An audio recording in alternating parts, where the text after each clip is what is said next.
안녕하세요. 로켓 분석입니다. 매일 좋은 분석 나가고 있으니 좋은 결과 가지고 가시길 바랍니다. 구독과 좋아요 부탁드려요. 첫 번째 경기 창원 LG 대 안양 정관장 시작해 보겠습니다.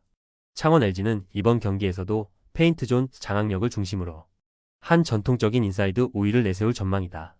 아셈 마레이는 여전히 리그 최상위 수준의 포스트업과 리바운드 능력을 과시하고 있으며 경기 초반부터 볼 터치 비중을 높이며 리듬을 가져갈 가능성이 크다. 마레이의 포스트업의 수비가 몰릴 때 외곽에서는 유기상과 이재도의 컷인 그리고 타마요의 하이포스트 스페이싱이 자연스럽게 이어지며 공격의 균형을 잡는다. 최근 LG는 하프코트 공격 시 마레이 중심의 하이, 로우 게임과 전환 속공간의 밸런스가 안정되었고 특히 홈 경기에서는 트랜지션 수비 전환 속도도 크게 개선됐다. 결국 LG가 경기 초반부터 리바운드 싸움에서 우위를 점하고 세컨 찬스 득점으로 주도권을 가져갈 수 있다면 홈 팬들의 응원 속에서 경기 흐름을 확실히 잡을 가능성이 높다. 안양 정관장은 최근 들어 공격 리듬이 살아나며 전반적인 팀 밸런스가 상승세에 있다. 특히 라렌과 오마리 스펠맨이 함께 출전할 경우 외곽에서의 스페이싱과 미스매치 공략이 동시에 이루어져 상대 빅맨 수비를 흔든다. 스펠맨은 3점슛 성공률이 안정적이며 페이스업 후 미드레인지까지 공략할 수 있어 마레이와의 정면 대결이 흥미로운 포인트가 될 전망이다. 또한 변준영의 드라이브인과 김선영의 속공 연결은 여전히 정관장의 빠른 템포를 상징하는 부분이다. 다만 수비 전환 과정에서 인사이드 커버가 느려지는 순간에는 마레이에게 세컨 찬스를 내줄 위험이 있다. 결국 정관장은 공격의 효율을 유지하면서 동시에 수비 리바운드 관리가 핵심 과제로 꼽힌다. 창원 LG는 홈에서의 안정적인 인사이드 운영과 하프코트 수비 집중력을 무기로 경기 주도권을 쥘 가능성이 높다. 반면 안양 정관장은 외곽에서의 높은 득점 효율과 트랜지션 공격으로 맞설 것이다.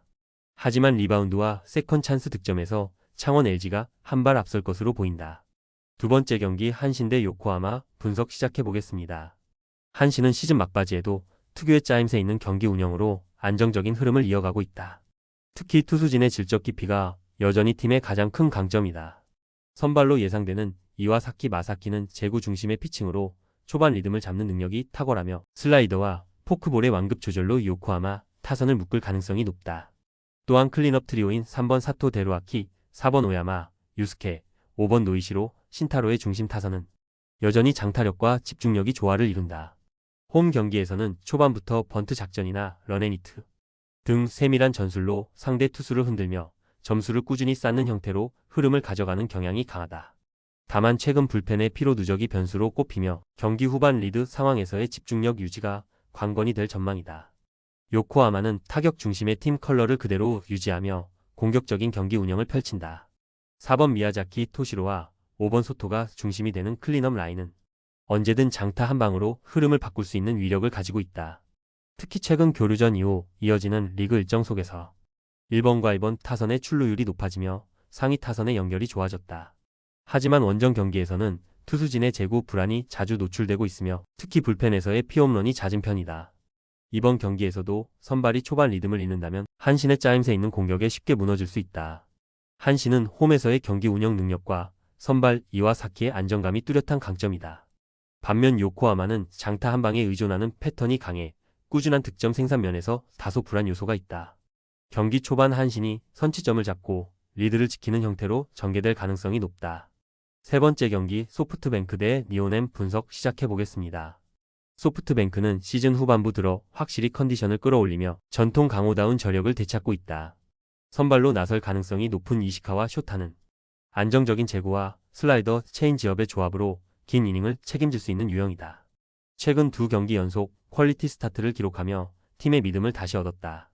타선에서는 쿠리아라, 류야와 야나기타 유키의 중심 라인이 여전히 팀의 공격축이다. 특히 쿠리아라는 장타와 타점 생산력이 모두 좋아 찬스 상황에서 결정적인 역할을 한다. 또한 소프트뱅크는 홈 경기에서 초반 공격 템포가 빠르며 번트 플레이보다는 장타로 승부하는 스타일이다. 최근 경기에서도 초반 3이닝 내 득점 비중이 높아 초반부터 니오넴 선발을 공략하려는 적극적인 타격이 예상된다. 니오넴은 시즌 초반에 반짝 상승세를 뒤로하고 다시 불안한 흐름을 보이고 있다. 선발로 예상되는 우에아라, 코타는 구위 자체는 준수하지만 제구가 흔들릴 때마다 실점이 크게 이어지는 단점이 있다. 특히 소프트뱅크처럼 타격 중심의 팀을 상대로는 피홈런이 변수로 작용할 수 있다. 타선에서는 만넨 미츠키와 나카노 타쿠야가 분투 중이지만 팀 전체적으로 득점 루트가 단조롭다. 12번 타순이 출루해도 후속 타자들의 결정력이 떨어지는 경우가 많아 득점 연결이 어려운 구조다. 다만 젊은 선수들의 주루 플레이가 활발해 경기 후반 빠른 발을 활용한 득점 시도가 변수가 될 수 있다. 소프트뱅크는 투타 밸런스 모드에서 한 단계 높은 완성도를 보여주고 있다. 특히 홈에서의 집중력과 중심 타선의 폭발력은 여전히 리그 정상급이다.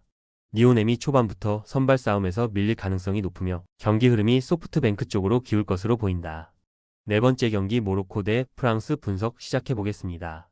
모로코는 이번 대회에서 아프리카 팀답게 탄탄한 수비와 빠른 역습을 강점으로 내세운다. 기본 포메이션은 4-1-4-1 형태로 중원 아래를 단단히 고정한 뒤 측면을 통한 빠른 전환이 핵심이다. 수비형 미드필더 에라즈리가 1차 차단을 책임지며 볼을 탈취한 직후 좌우 윙어인 라흐마니와 자우이에게 빠르게 연결하는 전형적인 트랜지션 중심 축구를 구사한다. 이들은 역습 전개 시 2번과 3번의 간결한 패스로 상대 수비 라인을 무너뜨리는 데 능하며 피지컬이 좋은 최전방의 벨라미네가 이를 마무리하는 구조다. 다만 세트피스 수비에서의 불안과 중원 빌드업의 정교한 부족은 여전히 과제로 남아있다. 공격 전개가 단순해지는 구간에서는 프랑스의 조직적인 압박에 막혀 주도권을 잃을 가능성도 있다. 프랑스는 대회 내내 높은 점유율과 짜임새 있는 공격 패턴으로 경기를 풀어간다. 기본 전형은 4-2-3-1이며 중원의 중심에는 에두아르도, 시몬과 디오프가 서서 경기 템포를 완벽하게 조절한다. 공격에서는 좌측의 바티스트 귀우리가 11 돌파로 라인을 흔들고 중앙의 티지아니, 코모리와 최전방 스트라이커 마샬 은디아에가 이를 마무리한다. 특히 프랑스의 강점은 전방 압박 이후 곧바로 이어지는 하프 스페이스 침투다. 공간 활용이 탁월한 덕분에 상대가 라인을 내리면 중거리 슛, 올리면 뒷공간 침투로 공략 루트를 다양화한다. 다만 수비 전환 시 좌우 풀백이 동시에 전진할 때 뒷공간이 비는 장면이 자주 나오며 이 부분은 모로코의 역습에 노출될 가능성이 있다. 모로코는 탄탄한 수비 조직력과 날카로운 역습으로 프랑스의 공격 리듬을 끊으려 할 것이다.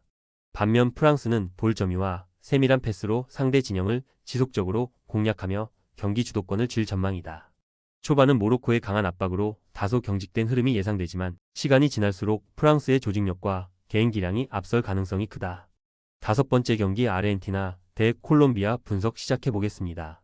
아르헨티나는 이번 대회에서도 전통적인 남미 스타일의 조직적인 전방 압박을 더한 공격적인 팀이다. 기본 포메이션은 4-3-3이며 중원에서는 엔조 페르난데스 2세대라 불리는 바레라가 중심을 잡고 있다. 그는 경기 템포를 조절하면서도 빠른 전환 패스를 통해 좌우 윙어와의 연계를 주도한다. 좌측의 루카 로메로는 폭발적인 스피드와 커트인 능력을 갖추고 있으며 페널티 박스 근처에서의 개인 돌파로 경기를 흔드는 핵심 카드다. 또한 최전방의 파라데스는 포스트 플레이와 연계가 모두 가능한 타입으로 2선 미드필더들이 중간 지점을 파고들 수 있는 공간을 만들어준다. 아르헨티나는 경기 초반부터 높은 위치에서 압박을 가하며 상대의 빌드업을 차단하고 짧은 패스 연결로 템포를 유지한다. 다만 지나치게 공격 라인을 올릴 경우 수비 전환 시 뒷공간이 비는 약점이 노출될 수 있다. 콜롬비아는 전형적인 역습 특화형 팀으로 강한 피지컬과 폭발적인 속도를 앞세워 경기 리듬을 뒤집는 능력이 있다.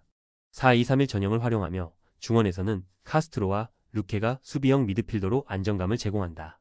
특히 좌측 윙의 아스프리아는 드리블 돌파와 컷백 타이밍이 정확해 아르헨티나의 측면 수비를 공략할 주요 카드로 꼽힌다. 최전방의 후안 토레스는 전진 패스를 받자마자 수비 라인 뒤로 침투하는 움직임이 날카로워 역습 시 단 한 번의 찬스로도 득점을 만들어낼 수 있다.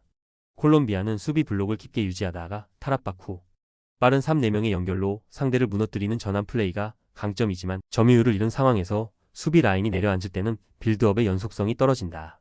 아르헨티나는 점유율과 전방 압박을 바탕으로 경기를 주도할 것이며 콜롬비아는 빠른 전환과 역습으로 틈을 노릴 전망이다.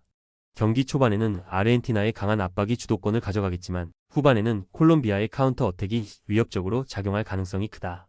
결국 전체적인 경기 내용은 팽팽하겠지만 세밀한 패스 전개와 개인기에서 한 수위인 아르헨티나가 근소하게 웃을 전망이다.